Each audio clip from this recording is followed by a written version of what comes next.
All right, well, we will go ahead and kick things off. Hi, everyone, and welcome to today's webinar, Kickoff to Success, Motivating and Inspiring Your Team with NFL Hall of Famer Mike Singletary. We know you're all extremely busy, therefore, we really appreciate you taking the time out of your day to be here. If you have any questions, feel free to drop them in the chat, and we'll get to them at the end if time allows. Without further ado, I'll go ahead and pass it off to Mike Singletary. Mike, take it away. Is there is there any particular direction that you would like for me to go in to begin with? We can kind of just get started with what are your tools to kick off your team to success? And I think we have coaches from a bunch of different areas today. I know we have some football, some soccer, really all kinds of sports on here today. But if you want to just start maybe with your kind of key points to kick off a season strong. I know a lot of coaches are just getting back in the swing of things with school starting, and fall seasons kicking off. Well, thanks a lot. I think first and foremost, when you begin to talk about, a new season, a new opportunity, or what have you, it is the preparation that has gone into everything that everybody has done to prepare themselves to be ready to be the best that they can be.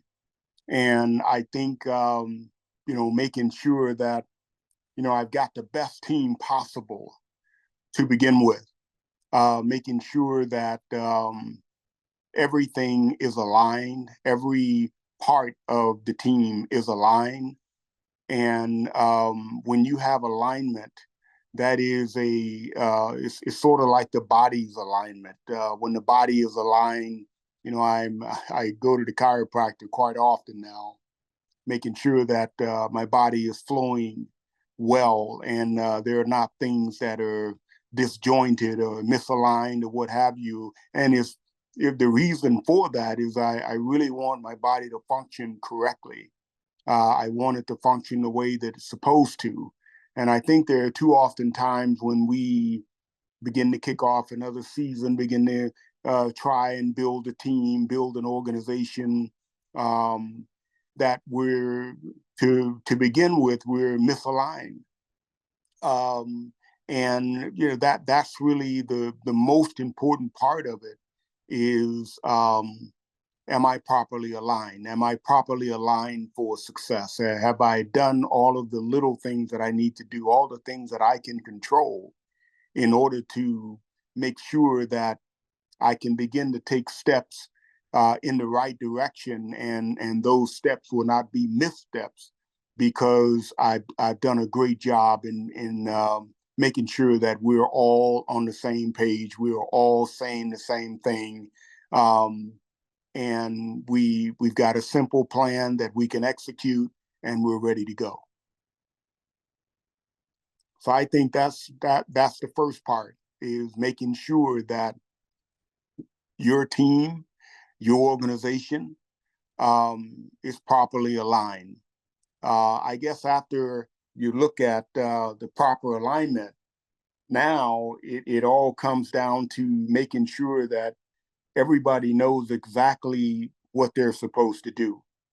Making sure that not only am I properly aligned, but I know exactly what I'm supposed to do on this team in order to make this team effective. You can have a plan, you can be aligned, but then if that plan is not really understood by everyone, if that plan has not been rehearsed many times, and everybody knows exactly what they're supposed to do, when they're supposed to do it, and timing is huge.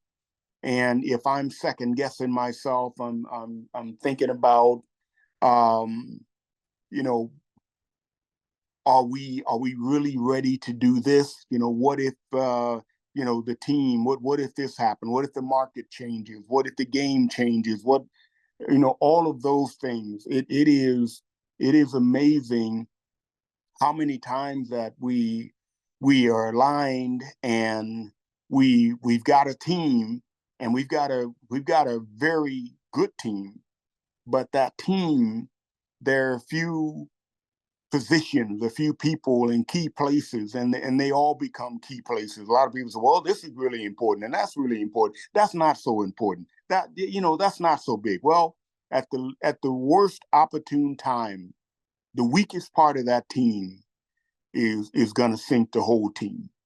Unless you're incredibly strong, you get lucky from time to time, and sometimes you can overcome someone who doesn't know exactly how to execute and what they need to do in order to take the team to the next level.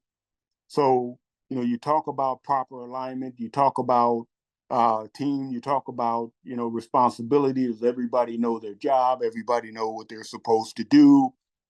Now it is really being able to make sure once you do that job, um, the word that I'm about to say is something that every organization in the world is looking for. And it is very, very difficult to find. That is accountability. Being able to have a team, everybody's aligned, you're doing your responsibility, you know what your jobs are, but it doesn't, for whatever reason, it didn't work. It didn't work the way you thought it was going to work. And oftentimes things happen. But if you have a great team, if you have the proper alignment, 9 times out of 10, you can find those problems and you can fix them and you can overcome them. If everybody knows their responsibilities, you got a chance. You still got a chance. But I don't care how great alignment you're in, and I don't care how well everybody does their job. If someone does something and it doesn't work for whatever reason, it just happens in life, and there's no accountability for it, and you start looking at, well, if Jim would have done his job, if Sarah would have done that, then I could have. Now you got no. It's very, very difficult to be successful when there's no accountability, and you start looking around and finding excuses and those kinds of things. That makes it very difficult for a team to be successful. And too oftentimes you have people that they've been a part of a great team. They've done some great things in the past. And too oftentimes, a good team or a great team that's done some good things begin to sit back and rest a little bit and take their time and not be as sharp as they once were. And before you know it, they're overtaken. And there's so many great companies out there competing. And but there have been some outstanding companies that just never thought that they could be removed, never thought they could be replaced. They always thought they were going to be number one. They were respected as number one. And all of a sudden, they find themselves on the outside looking in. Well, what the heck happened? Well, you kept you guys kept blaming each other, and no one's taking responsibility. Everyone wants to be a part when things are going great, but when things are going bad, everybody runs and they shine the spotlight on somebody else, but not themselves. And when you have that, it's very difficult to win.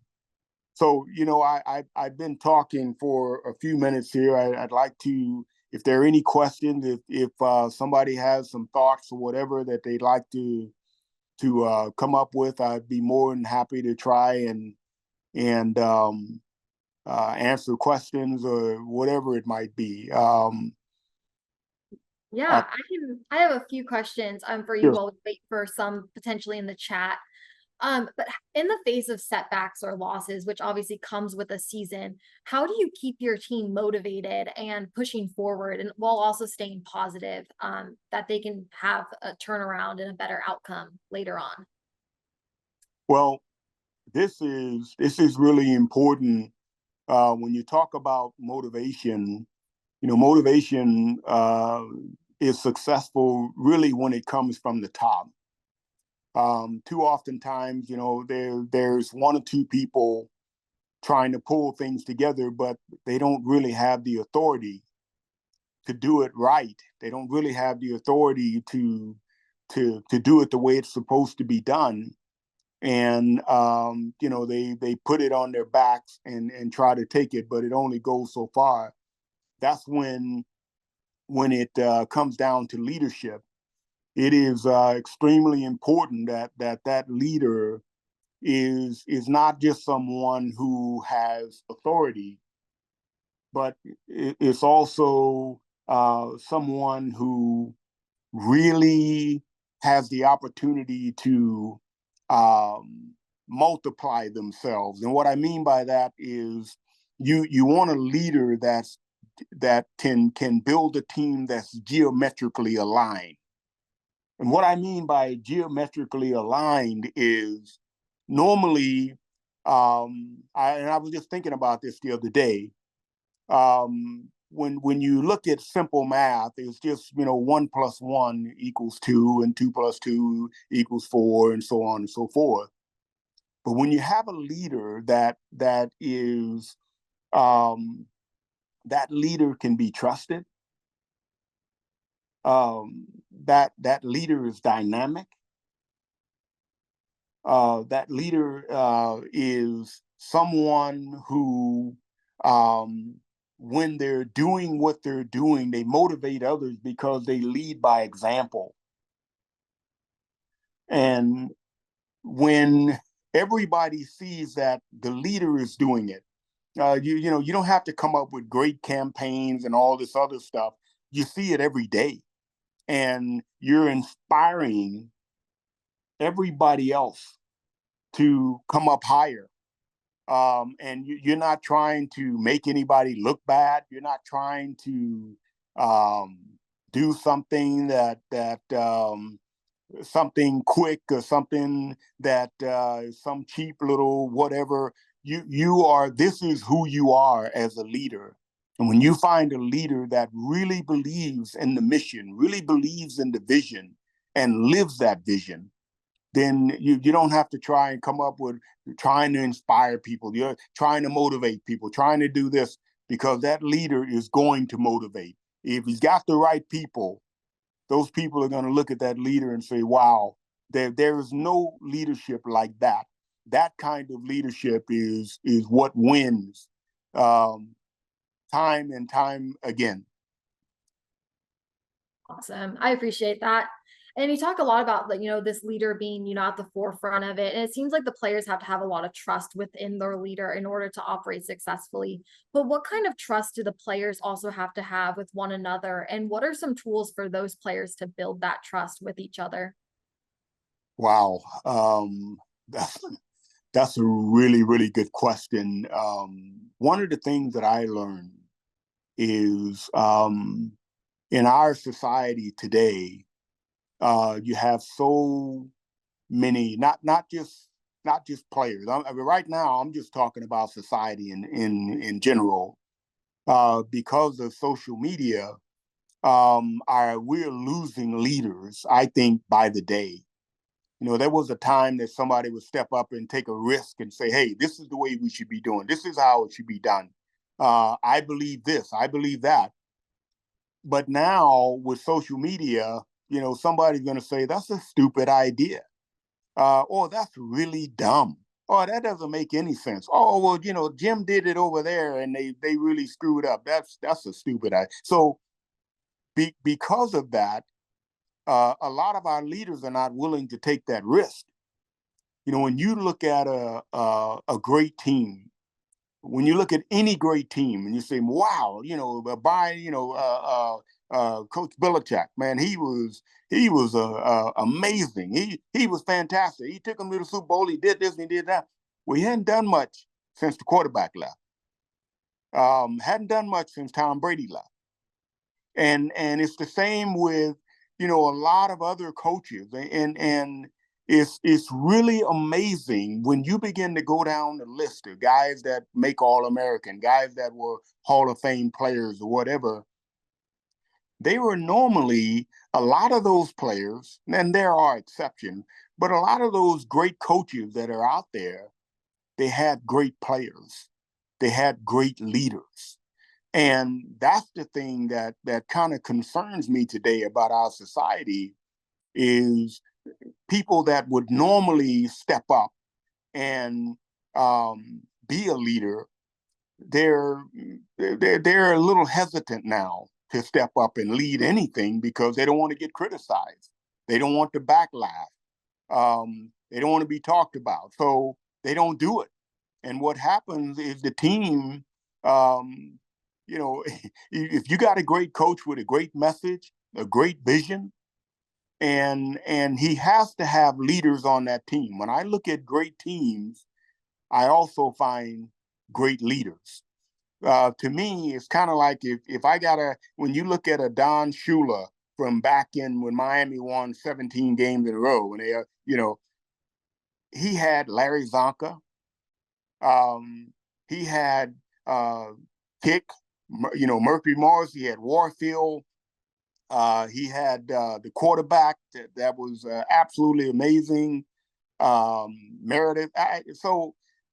He had tremendous people in that locker room that when Don Shula was saying things on the field, well, he couldn't go in the locker room, but those players go in that locker room and go, whatever Coach Shula is saying, this is what we're going to do in here. So any players come in that locker room, they had to have a right mindset. Tom Brady, same thing. Belichick said something, Tom Brady was saying it in the locker room. Same thing with Peyton Manning. Same thing with Ray Lewis. Guys like that are great leaders. They believe in that coach, and they take that message that coach has, and they take it in the locker room. And when you got guys, I call it it's kind of like that secondary noise that's chiming in, that's repeating what the coach is saying. But it is so difficult to find great leaders in that will buy in, and not only buy in, but they will speak, and whatever that leader is saying, they start to say. It's getting tougher and tougher for leaders to do that because they're more and more difficult to develop. So, but that's how you really build that motivation and that leadership, that fire that really gets everybody excited and what have you. It can't be one person all the time. It starts at the top, but there has to be different layers throughout the organization in order to keep it. Awesome. That's great. And we actually did get a question from a participant. So Jasmine asked, how do you deal with players who do not get along? How do you deal with players that do not get along? I think it's really important to take a look at those players that are not getting along and help them understand how important it is that they do get along. And as you look at the situation, you have to look at that player that is putting the team before themselves. And once you explain that, if you guys are not getting along, particularly if you're leaders on this team and you're not getting along, just understand, I need you to work together. You may not, be best friends. You may not be, but this team is more important than the issue that you guys have amongst yourselves. And I'm going to have to step in if you guys don't mature and handle this thing amongst yourselves. Like I said, you don't have to be best buddies, but you have to respect each other. And if this thing continues to be more and more personal, then guess what? I'm telling you that it's going to destroy our team. And our team is going to start looking at the fire that you guys are creating amongst yourselves instead of the fire that we need to have as an organization to go out here and win this game. against another team. No, absolutely.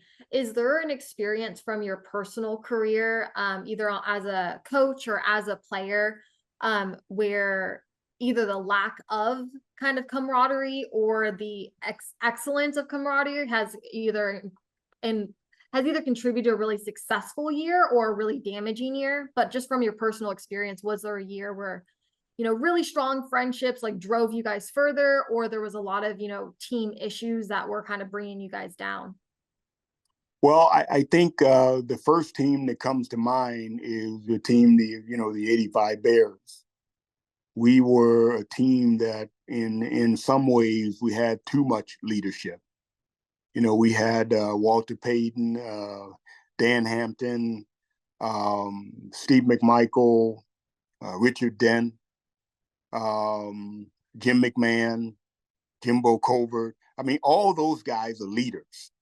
And so when you look at that kind of leadership, everybody has an opinion. And now it's about, well, who are you going to listen to?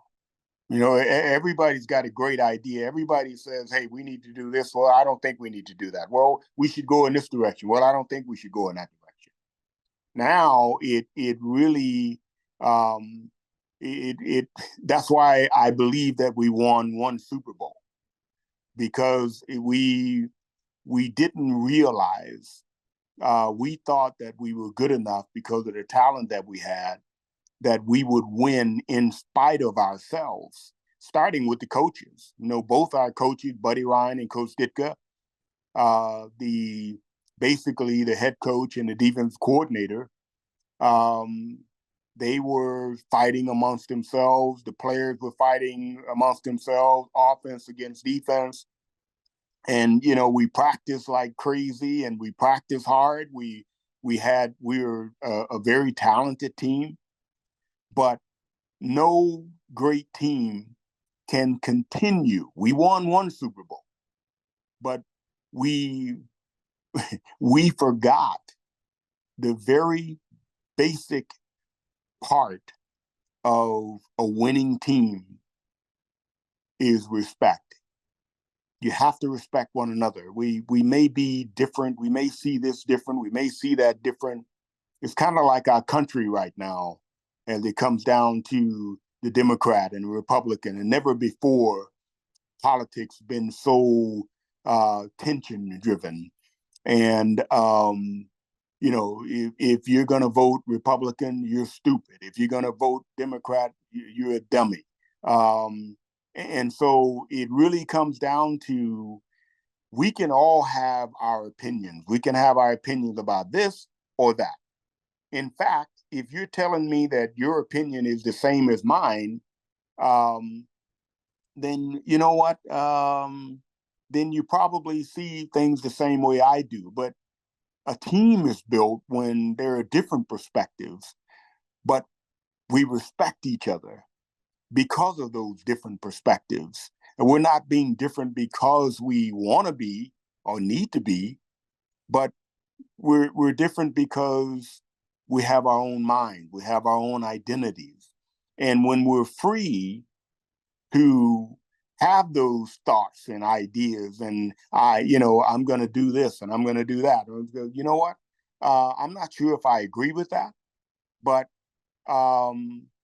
if that's what you're going to do, that's fine. You don't have to see it the way I see it. You don't have to do what I do. Just make sure that at the end of the day, that we're all on the same page. We may have, different ideas, different this, different that, but at the end of the day, the team is the most important thing. And I think that is, first of all, the thing that with the Bears in '85, we were a team that we won in spite of ourselves one year because we were really good. That next year, we won a lot of games, but when it came down to the playoffs, those really difficult games, you can't win when you're not all together and on one page. You can't do it consistently.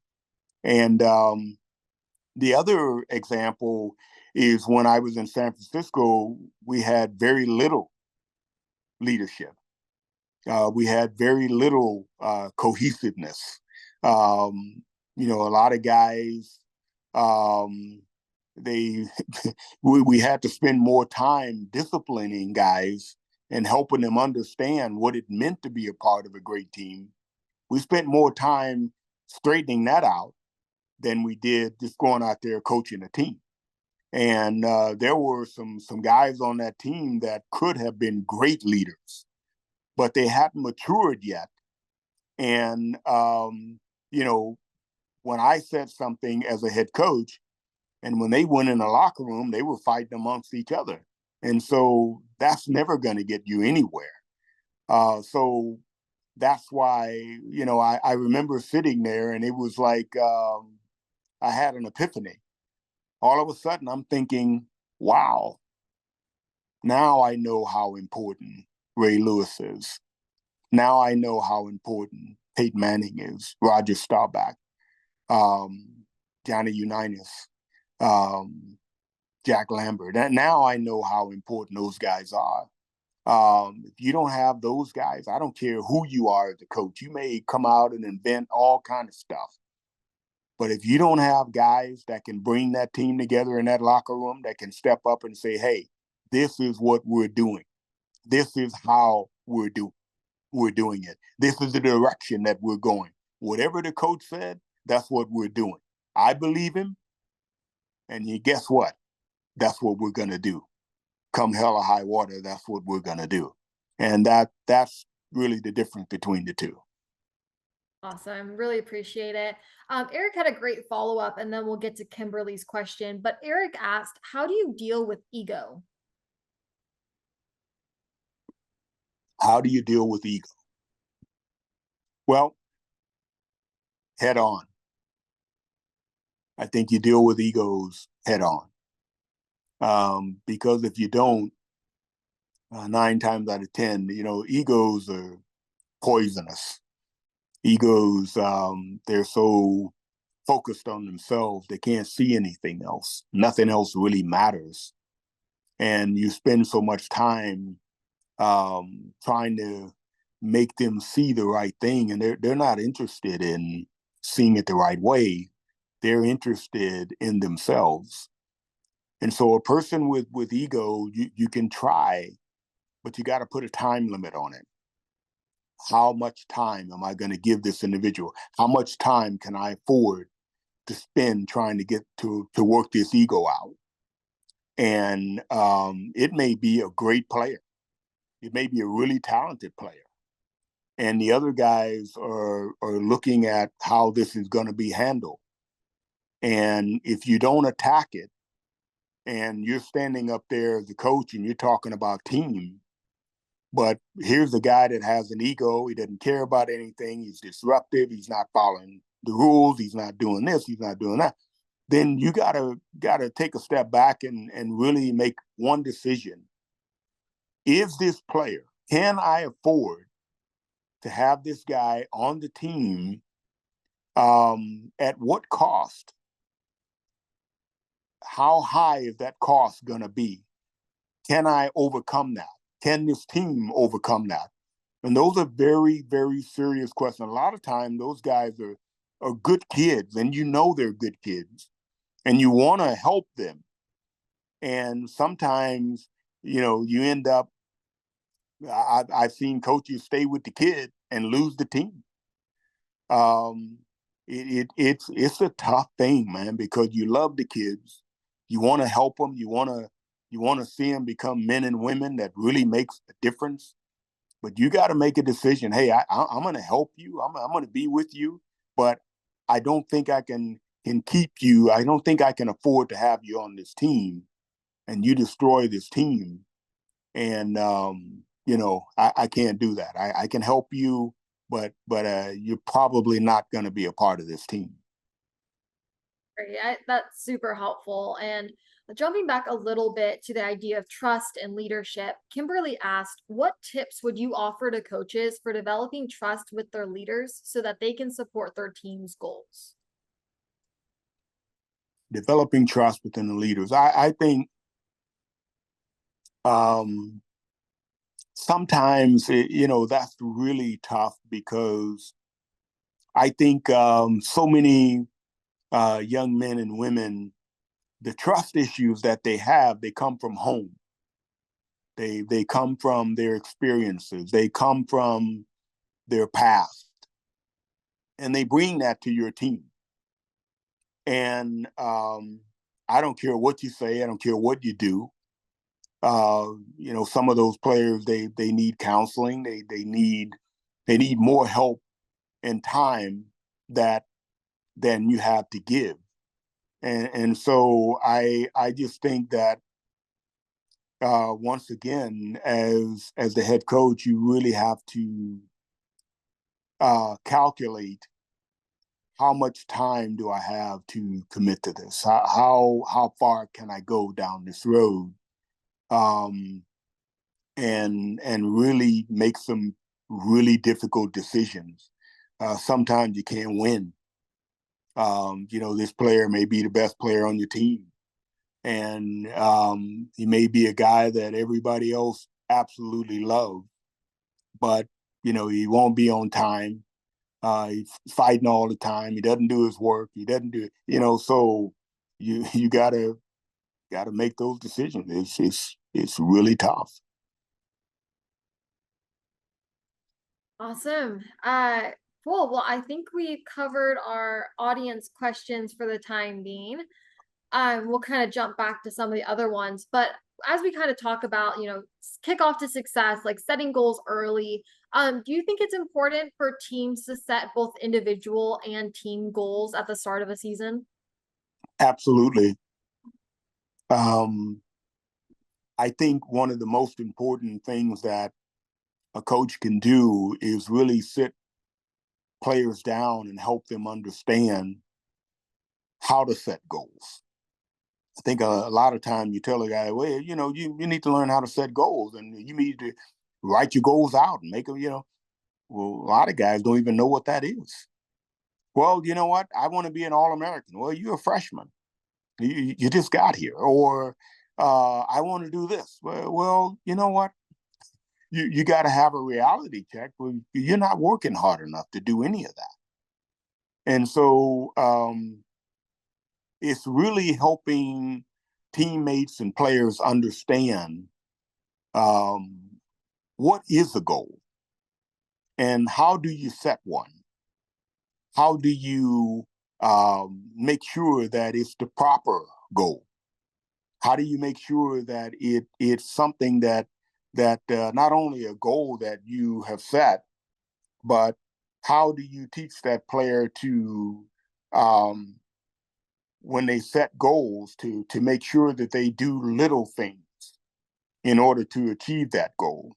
They put little things. Okay, so I say I want to be all conference. I want to be the best in the league. I want to be this. I want to be that. Well, okay, that's great.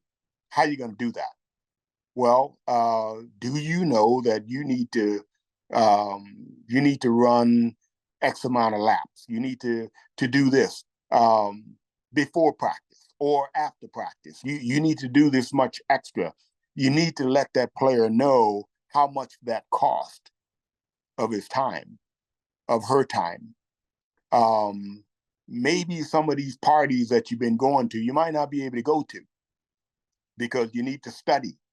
You need to do this, and you need to tighten up, who your friends are. Some friends that you have, you might have to say, you know what, I can't be friends anymore. All those things goes into setting goals. It's easy to say I want to be an All-American.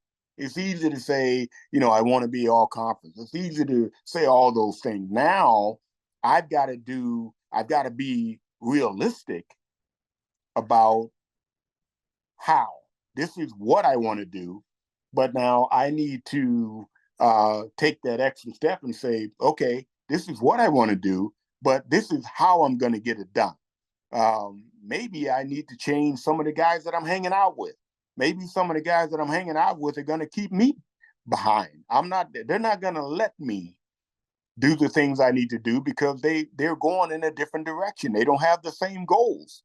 So all of those things are tremendously important that you teach your players how do I set goals? How do I put boundaries around those goals? How do I, begin to discipline myself? Anybody can say, I want to do this or that, but it's also saying, well, I'm also willing, if I want to do this, I need to cut that out. I need to do less of that, and I need to do more of this. Those are things that can really help players understand the magnitude of setting goals. Great, thank you. And I think the last one we'll end on. So we talked a lot about kind of the good things that coaches can do and how to elevate their team this season. But what would you say are some of the most common mistakes coaches make while trying to motivate their teams, or that you see early in a season? Um, I think one of the most common mistakes that I see coaches make is they don't know their players enough. They don't know their personalities. They don't know their backgrounds. And you think you can get up there and make a tremendous talk. But the players are not sure if they trust you enough that they believe it. It takes time. It takes time as a coach to really have players buy in. But the most important thing, as I mentioned before, is having leaders, developing your leaders. Find out who can be leaders on that team and begin to develop them and show them what it takes in order to be a leader. Because if you can develop leadership on that team, that will take you places that you could never go. Because all you can do is stand on that sideline. You can't go out there. You can't be in the huddle when you're 20 points down and you're saying, the huddle, the guys in the huddle are saying, we're not going to win this game, guys, and you have somebody in that huddle that says, what did you say? Get out of this huddle. I sent guys out of the huddle. Give me somebody else. I don't want this guy. Get him out of here. He looks scared.